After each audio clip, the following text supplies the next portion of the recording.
अक्कलकोटमध्ये आलेल्या बाराप्पांना स्वामींची भेट घ्यायची होती. श्री समर्थ त्यावेळी खासबागेत होते आणि त्यांच्या दर्शनासाठी भक्तांनी गर्दी केली होती. त्या गर्दीतून बाराप्पा स्वामींच्या जवळ पोहोचले. महाराजांच्या निकट दर्शनाने ते भावुक झाले.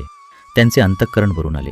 स्वामींच्या चरणावर माथा ठेवून बाराप्पा स्वामीमय झाले. स्वामी महाराजांनीही जवळपासच्या सर्व वृक्षांना आलिंगन देऊन बाराप्पा यांच्यावरील आपल्या प्रेमाची जणू प्रचितीच दिली. बाराप्पांना नेहमी वाटत असे की आपण महाराजांचे सेवेकरी व्हावे. स्वामींच्या सेवेकऱ्यांत चोळाप्पा आणि सुंदराबाई ही मंडळी जुनी जाणती होती.